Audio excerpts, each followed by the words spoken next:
Hello, my fellow broke aristocrats. It's me, Dr. Whimsy. I'm still nursing a cough. Can you believe it? So I am sipping my tea. It's lemon balm today. It's a little soothing. And lemon balm, by the way, is a great anti-stress herb.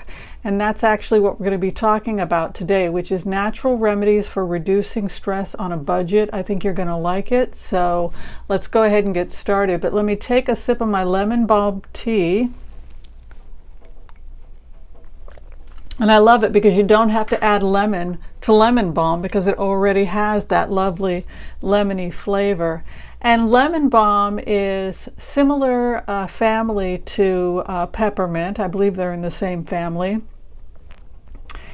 And it's considered a class of herb known as a nervine. Lemon balm is considered a nervine, meaning that it's calming. It also has some antimicrobial properties, and so that's why I like to have it for my throat. Let me just take one more because I actually need this. Okay. So I was asked if somebody in our community, if I could talk about how to reduce stress on a budget. And I do have some notes of a couple things I want to talk about. And I want to talk about it from a naturopathic perspective and from the perspective of being a doctor, not just somebody who's living on a budget. And the first thing I would say is that everybody experiences stress differently, and everybody has stress for different reasons. So from a physician's perspective, when we're dealing with any kind of a problem someone's having, we have to ask ourselves, what is the cause of the problem, and can you find a solution? I'll give you an example. An example would be having extreme stress at work because your boss is and you are not getting along. Now, is that a situation that you can deal with because the boss is a nice guy and it's just a situation that'll blow over? Can you mediate?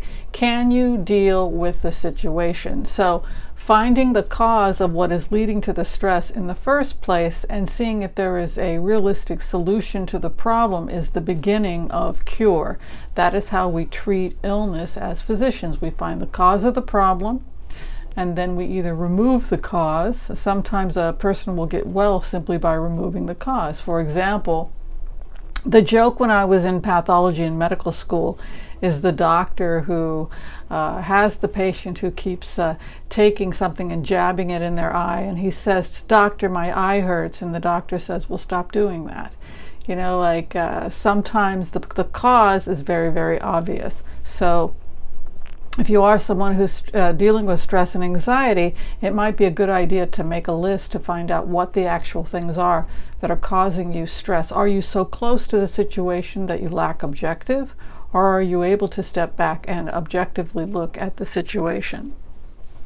If you're talking about categories of problems, well, stress because my job is stressful, stress because I'm in financial trouble and I can't pay my bills, simply being able to write it down, get a clear, concise idea about why you're under stress is going to be the beginning of the solution, because then you can begin to address it and take control of it. If you cannot name it, you know, they say you can't claim it, you can't fix the situation. So let's begin with a list of finding out first what is causing the stress and is there a realistic solution to the problem.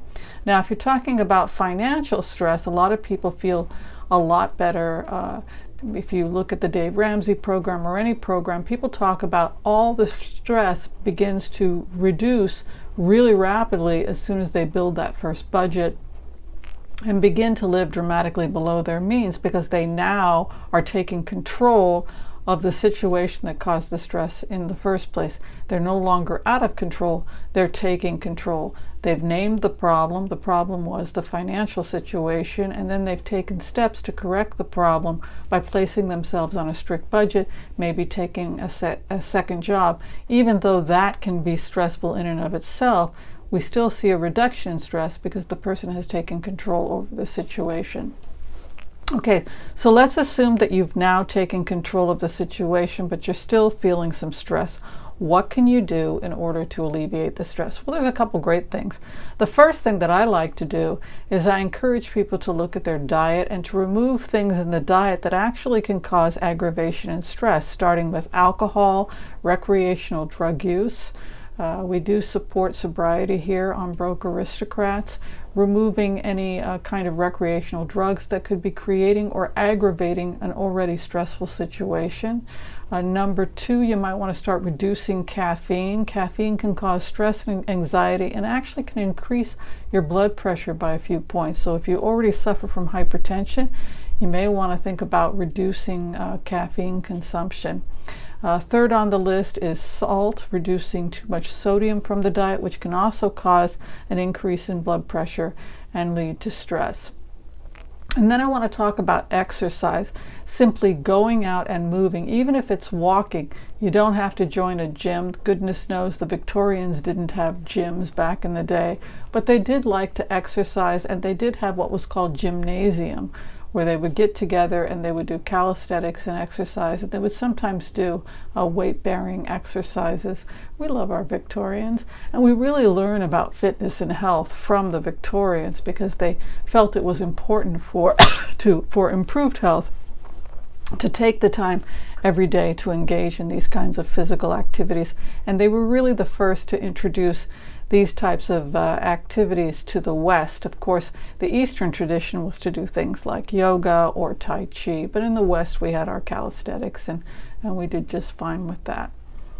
In terms of the type of exercise that's associated with improving mood and neurotransmitters, we see both anaerobic and aerobic, weight-bearing and cardio are both helpful to mood, and they both raise neurotransmitters associated with better mood, like serotonin.